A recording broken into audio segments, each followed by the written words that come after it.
Depuis 1995, je travaille sur le sommeil, sous forme d'écrits et de dessins qui viennent du sommeil profond, et aussi de performances durant lesquelles je dors en public.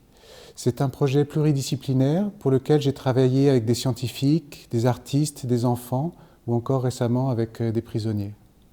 Il y a un fossé entre l'apparence inerte du dormeur et la richesse de son expérience intérieure. Et donc, pour réduire un petit peu ce fossé aux yeux du public, j'ai eu envie de travailler avec l'artiste numérique Walid Brady pour pouvoir mettre en communication le public avec quelqu'un qui est en train de dormir.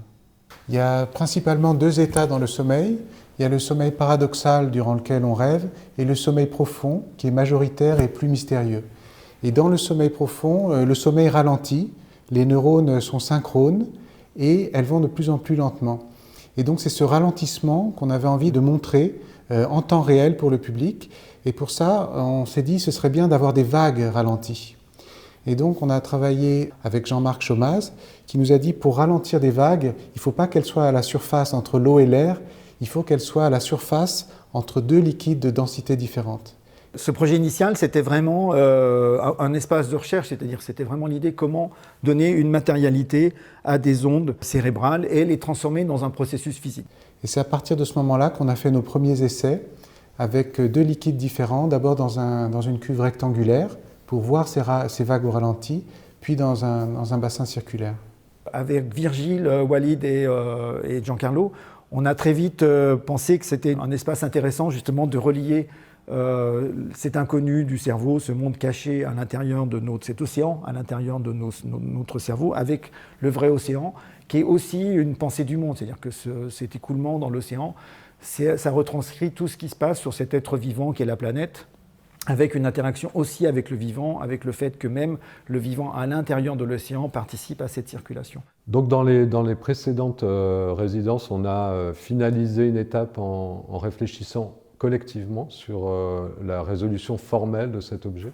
Et cet objet, en fait, est constitué de très peu d'éléments. Il y a un cylindre, des disques en partie basse et des structures. En fait, le langage sémantique est très simple. On a voulu un objet très simple, presque, on va dire, silencieux, qui ne raconte pas beaucoup d'histoires, mais qui est là, qui a sa présence. Et c'est lui, en fait, qui va retransmettre les ondes cérébrales.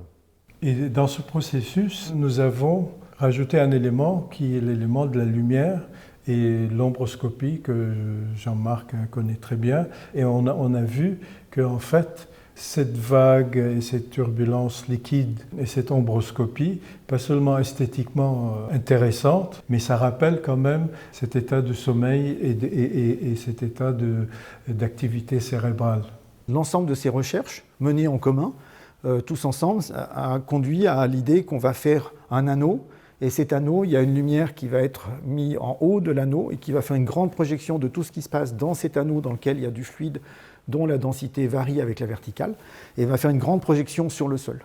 Et cette projection sur le sol, c'est des ombres qui se déplacent et qui transcrivent de façon complexe tout ce qui se passe dans le milieu. Donc c'est complexe parce que le rayon lumineux, lui, traverse toutes les couches, donc tout le fluide, et donc il va rencontrer différentes densités qui sont peut-être des tourbillons, à d'autres endroits c'est des ondes. Au fur et à mesure du mouvement, ça peut être le fait qu'on va créer des plans à différents niveaux. Et donc il y a une très grande complexité de la projection qui va rendre un espace mental au sol qui est la pensée de l'océan, donc quelque chose qui transcrit son état actuel de l'océan, de notre océan de laboratoire. Donc on est arrivé à ce cylindre où la vague, elle tourne, elle fait un cycle et elle crée une ombroscopie aussi qui est englobante, immersive dans la salle. Donc on voit seulement de l'eau, mais en fait, il y a deux parties différentes. On a de l'eau salée, qui est plus lourde, et de l'eau douce, qui est plus légère. Et donc c'est à l'interface entre les deux que des vagues lentes apparaissent, et aussi de la turbulence.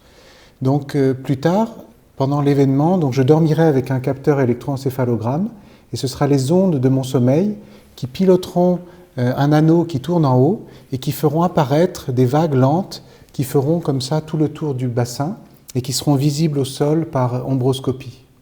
Donc on a le casque qui est un électroencéphalogramme qui va capter les 5 ondes cérébrales de Virgile. Et donc on voit les amplitudes ici. Les ondes du cerveau qui sont captées en temps réel par ce casque sont envoyées à l'ordinateur.